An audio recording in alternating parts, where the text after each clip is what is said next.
Good morning student, BA-BSc first year geography class में आपका हार्दिक स्वागत है। आज हम बात करेंगे वायुमंडलीय परिसंचरण की। सही है, किसकी बात करेंगे? वायुमंडलीय परिसंचरण की। एंड लास्ट क्लास में हमने पढ़ा था पृथ्वी का ऊष्मा बजट। ठीक है, उम्मीद है समझ आ गया होगा। और वायुमंडलीय परिसंचरण कि कितने प्रकार की हवाएं होती हैं, कैसे कैसे चलती हैं, आज हम उनके बारे में कह सकते हैं कि थोड़ी सी बात करेंगे। हम उनका वर्णन करेंगे कि किस प्रकार पवनें चलती हैं, क्या रीज़न रहता है। देखिए क्या होता है कि जो पवनें होती हैं वायुदाब में अंतर के कारण चलती हैं। जो पवनें होती हैं वायुदाब में अंतर के कारण चलती हैं। और वायुदाब क्या होता है कि वायु में जो भार पाया जाता है और उसका दबाव जो धरातल पर पड़ता है उसको हम क्या कहेंगे? वायु दाब। तो जो पवनें होती हैं उच्च वायु दाब से निम्न वायु दाब की ओर गति करती हैं। बहुत सारे कारक होते हैं, एक ही दिशा में प्रवाहित होने वाले पवनें भी होते हैं, मौसम के अनुसार परिवर्तित होने वाली पवनें भी होती हैं और स्थानीय पवनें भी होती हैं। तो किस किस प्रकार की पवनें पाई जाती हैं और उनका क्या प्रभाव पाया जाता है उसकी बात हम करेंगे। बात आती है कि पवनों को कौन कौन से कारक प्रभावित करते हैं, इसकी बात करेंगे हम पहले। कि पवनें हैं, हाँ ठीक है, चलती हैं। जब वायु में गति होती है तो किसका रूप धारण कर लेती है? पवन का रूप धारण कर लेती है। तो जो पवन चलती है उसके दो कारण हैं। फर्स्ट कारण की अगर हम बात करें तो है दाब प्रवणता। दाब प्रवणता कि जितना अधिक वायु दाब में अंतर मिलेगा पवनें उतनी ही तीव्र गति से चलेंगी। आपने देखा होगा कि ग्रीष्म काल में निम्न वायुदाब और उच्च वायुदाब के केंद्र बनते हैं, जिसके कारण सर्दियों की अपेक्षा ग्रीष्म ऋतु में पवनें अधिक चलती हैं, तीव्र गति से भी चलती हैं। तो एक कारण तो क्या है? दाब प्रवणता। तो जितना दाब प्रवणता अधिक पाई जाती है पवनों में उतनी ही पवनें अधिक गति से चलती हैं। पवनें उच्च दाब से किधर प्रवाहित होती हैं? निम्न दाब की ओर। पवनें उच्च दाब से निम्न दाब की ओर प्रवाहित होती हैं। दूसरा रीजन बताया कि पृथ्वी की घूर्णन गति। पृथ्वी की घूर्णन गति, उसके कारण भी क्या होती हैं? पवनें हैं वो प्रवाहित होती हैं। हम सभी जानते हैं कि जो पृथ्वी है पश्चिम से पूर्व की ओर क्या करती है? घूमती है, और जिसके कारण पवनें भी क्या उसी का अनुसरण करती हैं। एक होता है कोरियालिस बल या विक्षेप बल। कोरियालिस बल या विक्षेप बल। देखिए होता क्या है कि पृथ्वी के घूर्णन से उत्पन्न एक बल होता है जिसका सर्वाधिक प्रभाव कहाँ पड़ता है? ध्रुव पर पड़ता है, या हम कह सकते हैं भूमध्य रेखा पर यह विक्षेप बल ना के बराबर पाया जाता है। ऐसा माना जाता है कि कोरियालिस बल के कारण कोई भी जो गतिशील वस्तु है उत्तरी गोलार्ध में अपने दाहिनी ओर मुड़ जाती है और दक्षिणी गोलार्ध में अपनी बाईं ओर मुड़ जाती है। पिछली क्लास में हमने फेरल की बात की थी। किसकी बात की थी? फेरल महोदय की। उन्होंने यही कहा था कि कोई भी गतिशील वस्तु है इस विक्षेप बल के कारण, या कह सकते हैं कि कोरियालिस बल के प्रभाव से क्या होती है? उत्तरी गोलार्ध में अपनी दाहिनी ओर मुड़ जाती है। ये नीचे ऊपर उत्तरी गोलार्ध, नीचे दक्षिणी गोलार्ध। उत्तरी गोलार्ध में अपनी दाहिनी ओर मुड़ जाती है और दक्षिणी गोलार्ध में अपनी बाईं ओर मुड़ जाती है। ऐसा पाया जाता है विक्षेप बल के कारण। और जो कह सकते हैं कि जो कोरियालिस बल है उसका सर्वाधिक प्रभाव ध्रुवों पर पड़ता है, और ना के बराबर या कह सकते हैं कि शून्य जो प्रभाव पड़ता है वो भूमध्य रेखा पर पड़ता है। जो विक्षेप बल होता है सर्वाधिक कहाँ लगेगा? कोरियालिस बल। कोरियालिस बल सर्वाधिक ध्रुवों पर लगता है, और ना के बराबर या बिल्कुल कम, या कह सकते हैं कि हम शून्य विक्षेप बल कहाँ लगेगा? भूमध्य रेखा पर लगेगा। देखिए कि कोई भी वस्तु है वो पृथ्वी के साथ साथ क्या करती है? परिभ्रमण करती है। तो जो भूमध्य रेखा है उसके साथ साथ वस्तु गतिशील रहती है, जिसकी वजह से यहाँ पर तो क्या लगता है? जो कोरियालिस बल है या विक्षेप बल है वो क्या लगता है? शून्य लगता है। और ये राउंड अगर यहाँ कटेगा तो यहाँ क्या लगेगा? सर्वाधिक अधिक, सबसे अधिक यह कोरियालिस बल ध्रुव पर लगेगा और यहाँ पर सबसे कम लगेगा, क्योंकि भूमध्य रेखा पर जो जो वस्तुएं हैं वो पृथ्वी की घूर्णन के साथ ही उसी अनुपात में आगे बढ़ती रहती हैं। लेकिन अगर यहाँ की बात हम करें तो यहाँ क्या आ जाता है, विक्षेप उत्पन्न हो जाता है, जिसके कारण हम उसको क्या बोलते हैं, विक्षेप बल भी उस कोरियालिस बल को कहा जाता है। अब देखिए, आप कोई भी वस्तु गति करती है तो उस पर जो भी वस्तु स्थित हैं वो सारी उसके साथ ही घूमती हैं, लेकिन कई बार तापमान में अंतर के कारण या हम कह सकते हैं गर्म ठंडे के प्रभाव के कारण उनमें क्या हो जाता है, विक्षेप उत्पन्न हो जाता है, जिसको हम कौन सा बल कहते हैं, विक्षेप बल या कोरियालिस बल कहा जाता है। और जो कोरियालिस बल है सर्वाधिक ध्रुवों पर लगता है और कह सकते हैं कि हम न्यूनतम किस पे लगता है, भूमध्य रेखा पर लगता है। कल हम सबसे पहले वायुदाब पेटियों की बात करेंगे, वायुदाब पेटियों के बारे में पढ़ेंगे। 7 होती हैं, उच्च वायुदाब की पेटियां होती हैं, निम्न वायुदाब की पेटियां होती हैं। और ऐसा माना जाता है कि जहां तापमान अधिक पाया जाता है वायुदाब कम पाया जाता है, दोनों में विपरीत स्वभाव पाया जाता है। लेकिन कुछ क्षेत्र ऐसे होते हैं या कुछ पेटी ऐसे होती हैं जहाँ पर तापमान भी अधिक पाया जाता है और वायुदाब भी अधिक पाया जाता है। वहाँ पर तापमान का प्रभाव न पड़कर जो दाब पेटियां हैं उस पर पृथ्वी की घूर्णन गति का अधिक प्रभाव पड़ता है। बात करते हैं हम किसकी, पवनों की, कि पवनें कौन कौन सी होती हैं और उनके क्या प्रभाव पाए जाते हैं।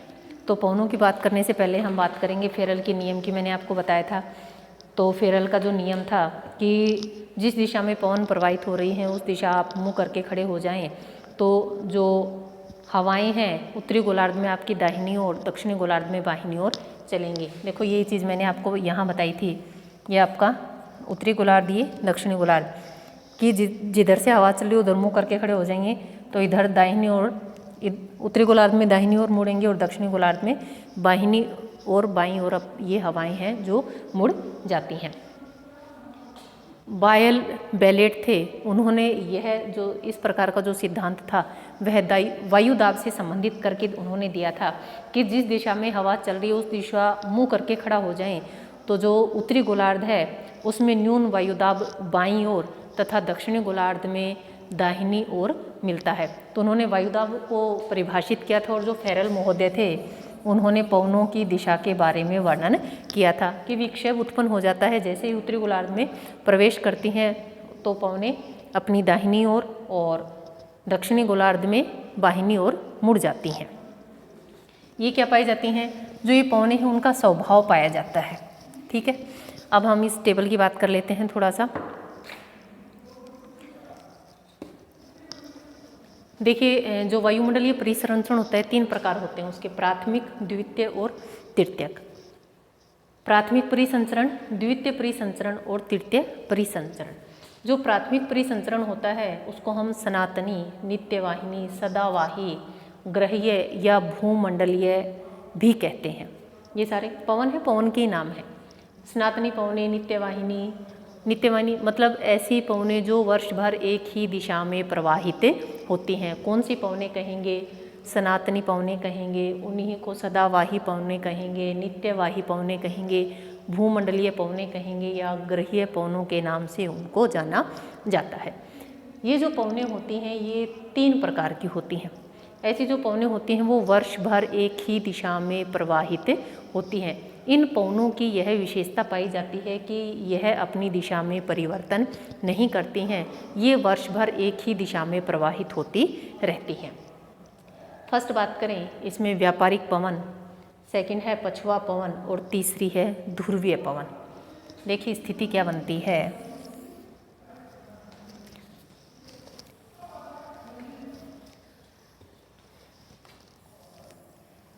पवनों के बारे में आगे डिटेल लिखेंगे कि जो भूमध्य रेखा है वहाँ पर पाई जाती हैं व्यापारिक पवनें, सही है। उसके बाद पछुआ पवनें और ध्रुव के पास ध्रुवीय पवनें, सही है। जो ये पवनें होती हैं वर्ष भर एक ही दिशा में चलती हैं, ये वाली चलेंगी ऐसे, ये वाली ऐसे, ये वाली ऐसे। कल हम पहले वायुदाब की पेटियों की बात करेंगे, उसके बाद इन पवनों की बात करेंगे। तो इसी प्रकार से इधर भी दक्षिण गोलार्ध में भी इसी प्रकार से पवनें पाई जाती हैं। यहाँ व्यापारिक, फिर पछुआ और लास्ट में है ध्रुवीय पवनें। तो जो ये पवनें हैं उच्च वायुदाब से निम्न वायुदाब की ओर गति करती हैं और वर्ष भर इनकी जो दिशा रहती है वह एक ही दिशा में ये जो है वो प्रवाहित होती रहती हैं। व्यापारिक पवनें भूमध्य रेखा के पास पाई जाती हैं। 23.5 से 86.5 डिग्री के बीच हम कह सकते हैं कि पछुआ पवनें पाई जाती हैं। उसके ऊपर ध्रुवीय पवनें, ध्रुव के पास जो पवनें स्थित हैं वो कौन सी हैं? ध्रुवीय पवनें। वायु जो दाब है उसका इन पर सर्वाधिक प्रभाव पड़ता है। दाब इनको प्रभावित करता है, जिसके कारण ये वर्ष भर एक ही दिशा में प्रवाहित होती रहती हैं। नेक्स्ट बात करेंगे द्वितीय परिसंचरण। द्वितीय परिसंचरण जो होता है उसमें क्या होता है? मौसमी होती हैं। मौसम के अनुसार इनकी दिशा में परिवर्तन होता रहता है। द्वितीय परिसंचरण इस प्रकार की जो पवनें होती हैं मौसम के अनुसार उनमें परिवर्तन होता रहता है। कैसे रहते हैं? इसमें हमने 4 पार्ट्स को शामिल किया है। मानसून, मानसून पवनें अरबी के मौसम भाषा का शब्द है, जिसका अर्थ होता है ऋतु परिवर्तन के साथ हवाओं की दिशा में व्युत्क्रमण या परिवर्तन, कि जैसे ही ऋतु में बदलाव आता है इन पवनों की दिशा में भी परिवर्तन पाया जाता है। भारतीय मानसून के बारे में आपने पढ़ा होगा कि भारतीय जो ग्रीष्मकालीन, भारत में जितनी भी वर्षा होती है वो ग्रीष्मकालीन मानसून के माध्यम से होती है। सर्दियों में देखा होगा कि आपने पवनों की दिशा पूर्ण रूप से परिवर्तित हो जाती है, क्योंकि पवनें किस प्रकार की हैं? मानसूनी पवनें हैं, जो ऋतु के अनुसार जिनमें क्या पाया जाता है? परिवर्तन पाया जाता है। चक्रवात की बात करेंगे, प्रति चक्रवात, ये सारे मौसमी घटनाएं हैं या मौसमी पवनें हैं। चक्रवात का होता है जब वायु दाब में अंतर पाया जाता है। चक्रवात एक तरह से वी आकार के होते हैं, गोलाकृति, अंडाकार आकृति में पाए जाते हैं। और जो चक्रवात होता है उसके केंद्र में निम्न वायु दाब पाया जाता है और बाहर की तरफ कह सकते हैं कि हम परिधि की तरफ इसमें वायु दाब उच्च पाया जाता है। बाहर से अंदर की तरफ हवाएं चलती हैं। और ये जो चक्रवात होते हैं 2 प्रकार के होते हैं, एक है उष्णकटिबंधीय चक्रवात, दूसरा है शीतोष्ण कटिबंधीय चक्रवात। जो उष्ण प्रदेशों में पाए जाते हैं उष्णकटिबंधीय चक्रवात, लेकिन जो उष्णकटिबंधीय चक्रवात होते हैं वो बिल्कुल कम आते हैं या भूमध्य रेखा पर उनका अभाव पाया जाता है। और जो शीतोष्ण कटिबंधीय चक्रवात हैं वो शीतोष्ण प्रदेशों में पाए जाते हैं। नेक्स्ट बात करें प्रति चक्रवात। चक्रवात के जस्ट विपरीत क्या पाए जाते हैं? प्रति चक्रवात। केंद्र में वायुदाब उच्च, बाहर की वायुदाब निम्न। तो जो हवाएं हैं वो केंद्र से चलती हैं बाहर की ओर। सही है। तो जो चक्रवात और प्रति चक्रवात हैं दोनों एक दूसरे के विपरीत पाए जाते हैं। और इसी में क्या है? वायु राशियाँ, जिनको हम आगे डिटेल में पढ़ेंगे। नेक्स्ट बात करते हैं तृतीय परिसंचरण की। जो स्थानीय बदलाव आते हैं, जो स्थानीय पवनें चलती हैं उसके कारण क्या होते हैं? इसमें जो तृतीय परिसंचरण है इसमें स्थानीय पवनों को शामिल किया जाता है कि एक क्षेत्र विशेष में उच्च और निम्न वायुदाब के केंद्र पाए जाते हैं, जिसके कारण क्या होते हैं? जो पवनें चलती हैं वो स्थानीय चलती हैं, एक क्षेत्र विशेष में चलती हैं। जैसे आपने बात की होगी कि उत्तर भारत में लू चलती हैं, तो लू विश्व के किसी अन्य भाग में नहीं चलती हैं। हालांकि गर्म पवनें होती हैं और टेम्परेचर अधिक पाया जाता है, तो ऐसी पवनें विश्व के विभिन्न भागों में पाई जाती हैं। लेकिन जो स्थानीय पवनें होती हैं उनको विशेष क्षेत्र में विशेष नाम से जाना जाता है। जैसे अमेरिका है, रॉकीज की पहाड़ियों पर कौन सी है? चिनूक है। अलग अलग क्षेत्रों में इनको अलग अलग नामों से जाना जाता है। तो ये जो स्थानीय पवनें हैं गर्म और ठंडी 2 अलग अलग प्रकार की पाई जाती हैं। भूमध्य रेखा के पास गर्म पवनें पाई जाती हैं और जो ध्रुवीय प्रदेश हैं उनके पास से ठंडी पवनें पाई जाती हैं। जैसे ब्लिज़ार्ड है, ठंडी पवन है, लू है, गर्म है। तो जिस क्षेत्र में ये स्थानीय पवन बहती हैं उसी के अकॉर्डिंग क्या है? गर्म और ठंडा इनको विभाजित करते हैं। तो ऐसी जो पवनें हैं स्थानीय पाई जाती हैं। स्थानीय मतलब एक क्षेत्र विशेष में। अब गर्म पवनें भी हैं और भारत में जैसे लू मिलती है, ऑस्ट्रेलिया में भी गर्म है, पाकिस्तान में भी गर्म है और हम कह सकते हैं कि अफ्रीका में भी गर्म क्षेत्र हैं। लेकिन वहाँ पर जो गर्म पवनें चलते हैं सभी क्षेत्रों में उनको लू के नाम से नहीं जाना जाता है। उत्तरी जो भारत है उसमें जो गर्म पवनें चलते हैं उनका नाम है लू, क्योंकि स्थानीय जो पवनें हैं स्थानीय प्रभाव के कारण वो पवनें उत्पन्न होती हैं और इन स्थानीय पवनों को अलग अलग क्षेत्रों में अलग अलग नामों से जाना जाता है। जल और स्थल समीर का वर्णन करेंगे। इसमें पर्वत और घाटी समीर, क्योंकि यहाँ पर वायुदाब में अंतर पाया जाता है, स्थानीय रूप में अंतर पाया जाता है और एक विशेष परिस्थिति उत्पन्न होती है जिसका हम वर्णन करेंगे। स्थानीय पवनें होती हैं, वही मैंने बताया था, स्थानीय पवनें गर्म और ठंडी कि भूमध्य रेखीय जो क्षेत्र होते हैं उनके पास जो पवनें स्थित होती हैं, गर्म पवनें, और ध्रुवीय प्रदेशों में हमें किस प्रकार की पवनें मिलेंगी, ठंडी पवनें। ठीक है, तो कल पहले हम बात करेंगे वायु दाब की और उसके बाद हम इन सभी पवनों को डिटेल से पढ़ेंगे। आप इसको थोड़ा सा इसलिए फर्स्ट में बताया ताकि आप इसको अच्छे से ध्यान रखें और उसके अकॉर्डिंग हम 1 बाय 1 एक एक पॉइंट को लेते जाएं और उसको पढ़ें। कल हम सबसे पहले वायु दाब पेटियों की बात करेंगे। ठीक है, धन्यवाद। आज के लिए इतना ही। कमेंट करें आपको कितना समझ में आ रहा है, कोई प्रॉब्लम आ रही है उसके लिए आप कमेंट करें। ठीक है, धन्यवाद।